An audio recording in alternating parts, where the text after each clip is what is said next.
Every afternoon, Thomas the Tank Engine puffs along his branch line with Annie and Clarabel. First, they pass the watermill. Next, they come to a big farm.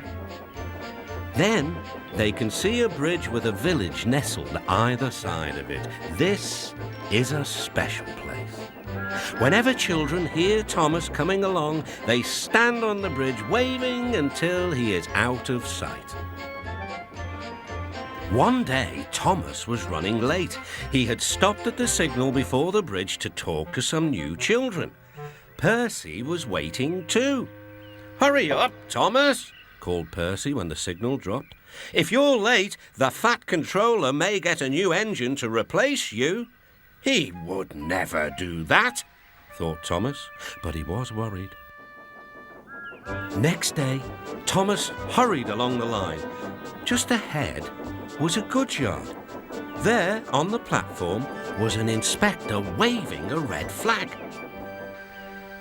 Next, Thomas saw some children. They were waving too.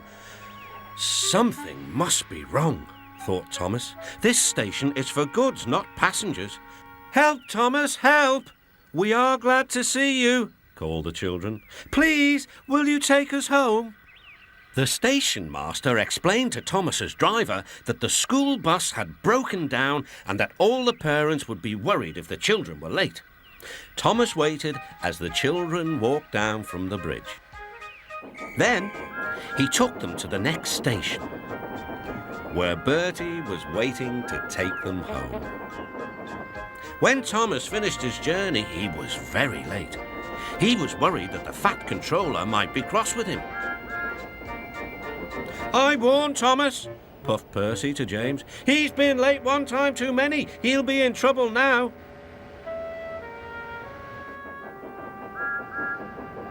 But next morning, the Fat Controller was nowhere to be seen.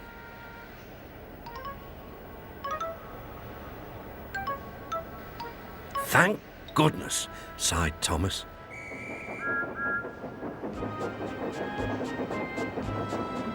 Thomas knows every part of his branch line, but just ahead was a stretch where the hot sun had bent the rails on the track.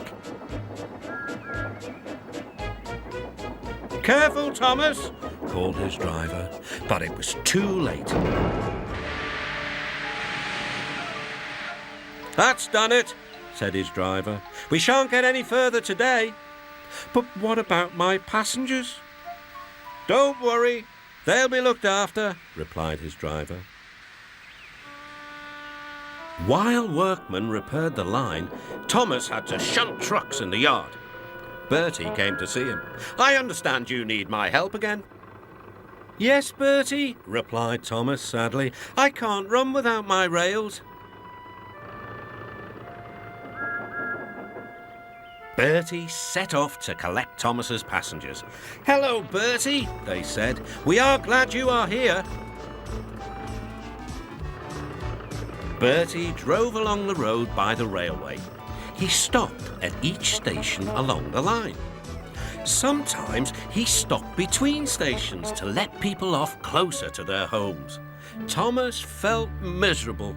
"I've lost my passengers. They like Bertie better than me." The Fat Controller arrived. "Your branch line is repaired. I'm going to change your timetable so that you and Bertie can work together more." When Thomas reached the station, there were all his passengers. "Bertie is a very good bus, but we missed our train rides with you," they said. Later, Thomas spoke to Bertie.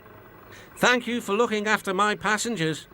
"Oh, that's all right, Thomas. I like to make new friends, but I'm glad to share them with you." "Bertie," said Thomas, "you're a very good friend indeed."